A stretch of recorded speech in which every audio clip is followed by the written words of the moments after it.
की दिवसेंदिवस महाराष्ट्रामध्ये बेरोजगारी वाढत आहे। हे सरकार नवीन रोजगार उपलब्ध करून देण्यात सपशेल अपयशी ठरलेलं आहे।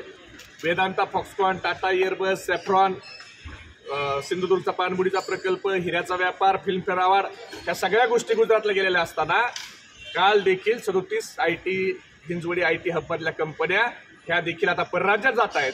म्हणजे हे सरकार, गद्दार सरकार, हे फक्त आमदार फोडण्यात, पक्ष तोडण्यात त्या ठिकाणी मशगूल आहे। पण महाराष्ट्रातल्या युवकाच्यावर जे आहेत ते रोजगार या सरकारच्या नाकारत्यापणामुळे त्या ठिकाणी जात आहेत। म्हणून आज आम्ही राष्ट्रवादी युवक काँग्रेस महाराष्ट्र प्रदेशच्या वतीनं या गद्दार सरकारचा निषेध या ठिकाणी करत आहोत। आम्ही या संदर्भात महाराष्ट्राचे मुख्यमंत्री, 2 उपमुख्यमंत्र्याला त्या ठिकाणी निवेदनं पाठवलेली आहेत।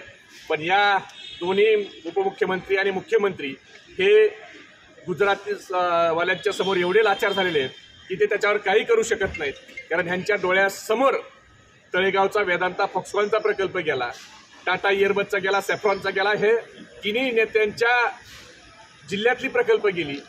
त्या ठिकाणी टाटा एअरबस नागपूरचा देवेंद्र फडणवीसांच्या इथला प्रकल्प गेला, तळेगावचा प्रकल्प अजितदादा पवारांच्या इथला गेला।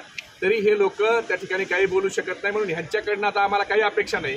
पण आता हिंजवडीतल्या देखील ITतल्या 37 कंपन्या या सरकारच्या नाकारत्यापणामुळं या ठिकाणी जात आहेत। याच्यामुळं बेरोजगारीचं एक मोठं संकट या महाराष्ट्रातल्या युवकांच्यावर येणार आहे। जसं शेतकरी आत्महत्या करतोय तसं आता या महाराष्ट्र सरकारच्या नाकारत्यापणामुळं या राज्यातला युवक देखील आत्महत्येकडे त्या ठिकाणी वळणार आहे।